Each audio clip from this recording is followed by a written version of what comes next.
What if your favorite YouTubers were charged for their crimes? From a YouTuber speeding in a school zone to another getting banned from half the world.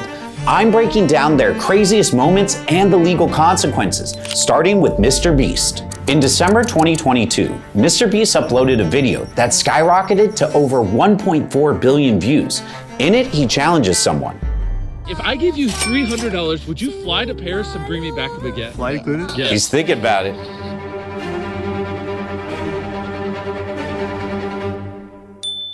Oh, he stuck him in the economy? Come on, Mr. Beast. I can't believe she's actually getting 12 baguettes right now. I hope Mr. Beast is hungry! Oh, there it is. But here's the issue. That last part, it's illegal. Right here, this shot of the Eiffel Tower lit up at night is where things get tricky. How is that illegal? Well, France has a unique copyright law. Most countries allow you to film buildings that are visible from public spaces, a concept called freedom of panorama. France does not. For some monuments, you have to wait until their copyright protection ends, which is 70 years after the creator's death.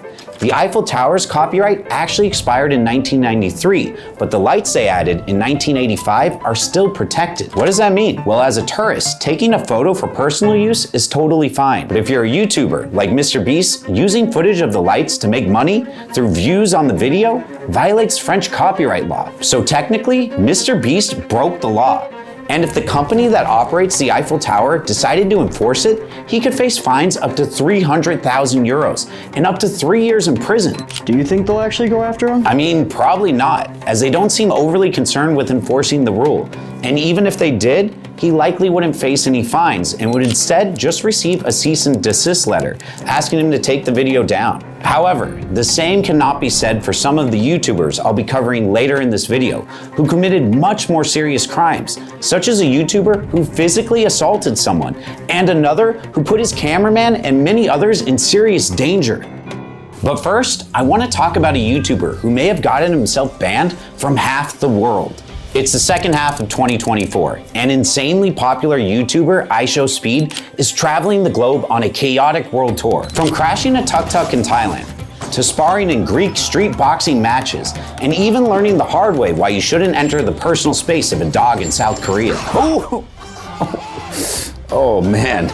But the trouble doesn't start in any of these countries. Instead, it begins in a country many people overlook, New Zealand. Most tourist visas allow visits for up to 3 months, but they don't allow working or earning money. To work, you need a special work visa designed for traditional jobs, like being a lawyer or teacher. What lawmakers didn't expect back when these laws were created was that someone like IShowSpeed could arrive and work anywhere as long as they had their computer, phone, and an internet connection. New Zealand's government is now investigating whether Speed violated immigration law. If they determine he did, there are 2 potential consequences. First, he could owe taxes on the money he earned while streaming there, as New Zealand and most other countries follow the 183-day rule. This rule states that taxes are only owed on income that you earn in a country if you have lived there for more than 183 days within a year. But seeing as Speed wasn't in New Zealand for 183 days, the more likely consequence, if he's found violating immigration law, is a fine up to $3,000 and a complete ban from re-entering the country. But that's not the biggest problem. If one country rules against him, others could follow. So far, Speed has streamed in over 17 European countries and 6 in Asia, and he's planning a South American tour. All these places have similar visa laws, which means Speed could suddenly be banned from half the world. That's crazy. Next, let's talk about Jesse from Nelk. In 2017, he and his team came up with a prank to enter a Bass Pro Shop in Ontario, pretend to be a fisherman, and try hooking a monster catch in the store's giant fish tank. Wait, he actually tried to cast a line into their fish tank? Yep, I mean, I get the excitement, but if you want to catch big fish without getting kicked out of a store, just play Fishing Clash instead. No security guards, no angry employees, just world-class fishing spots like Florida's coast and the Kenai River, right from your phone. Now, as Jesse walked up to the front entrance with a fishing rod over his shoulder, an employee stopped him and immediately told him not to enter. But Jesse continued trying to go inside, claiming there was a lake in the store. He continued trying right up until another employee and even a security guard told him and his team to leave. His friends laughed, but the staff didn't.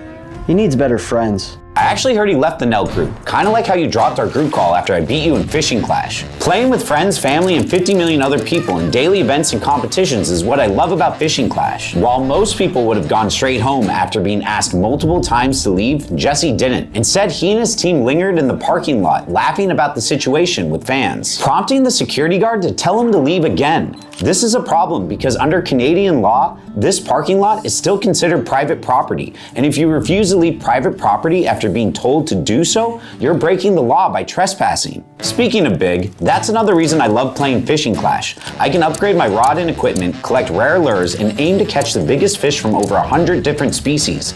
That's something my friend Joel here isn't so great at, right Joel? Oh man. Anyways, it gets worse for Jesse, as alongside trespassing, attempting to fish inside a store and pretending to fish in the parking lot, especially with a hook on the line, could be considered mischief if it disrupts business or puts other customers at risk. Oh, and for anyone wishing to join me in Fishing Clash, download the game using the link in the description below, scan the QR code on the screen, or use the code LawByMike to claim a $20 value reward and a unique avatar for free. So what's the fine for Jesse? Well, Canada would likely consider this a summary offense, which means he could face up to a $5,000 fine and up to 6 months in prison. But given the circumstances, he'd likely just get slapped with a small fine. I think something like this happening would cause Jesse's fans to be pretty upset. However, I don't think this next YouTuber got quite the same support from his fans. Next is the biggest tech YouTuber in the world, Marques Brownlee, who posted crisp footage of the inside of his Lamborghini while driving until it reveals something else. He's speeding. The posted speed limit is 35 miles per hour, but Marques's dashboard clearly shows 96 miles per hour at one point, 61 miles over the limit. His team tried blurring the main speedometer, but forgot there were 2 other displays still in plain view. He even flies past a school crossing sign. Many of Marques's fans argued he committed a crime and should face consequences, and they'd be right. Under New Jersey law, the state where Marques lives, going 35 miles per hour over the speed limit is illegal, and there's a sliding scale for fines and points. But at 61 miles per hour over, he likely crossed into reckless driving territory. For a first reckless driving offense in New Jersey, penalties can include up to 60 days in jail, a fine up to $200, and a penalty on your driver's license. If it's not your first offense, jail time can extend up to 3 months, with fines up to $500. Marques quickly apologized on Twitter, owning up to his mistake. While some people were willing to move on, others were not so forgiving, unlike the next YouTuber, whose actions were met with surprising approval. In June 2024, fitness YouTuber Bradley Martin streamed with Stable Ronaldo at Bradley's Zoo Culture gym. Let's watch the clip. Damn, actually? Oh man, that looked like it hurt. Yeah, he can definitely get in trouble for that. That is definitely battery. I remember when this happened. Some people online argued that Bradley overreacted, while others believed Ronaldo shouldn't have touched his hat, especially since Bradley is 3 times his size. But did Bradley commit a crime? Under California's right to defend personal property law, force is allowed if there's an immediate threat and the response is reasonable. However, since Ronaldo wasn't likely to destroy the hat, Bradley's reaction might be considered excessive. The police and courts take battery charges very seriously. If Bradley was charged, the burden would then fall on him to justify that the force he used was reasonable. Since Ronaldo wasn't armed, didn't pose any immediate threat to his property, and considering Bradley's massive size advantage, it's likely that he'd be found guilty of misdemeanor battery. In California, this carries a sentence of up to 6 months in jail and a $2,000 fine.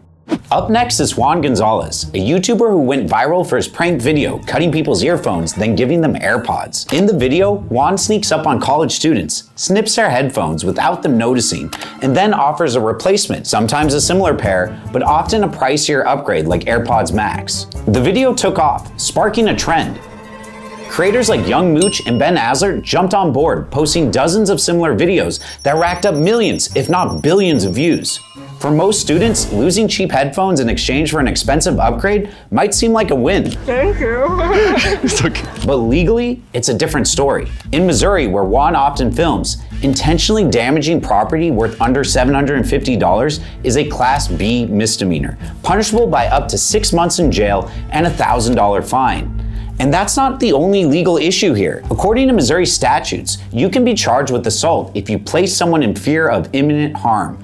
Most of Juan's pranks don't cross that line until you see this clip, where he holds the scissors near someone's neck, then again here, and again.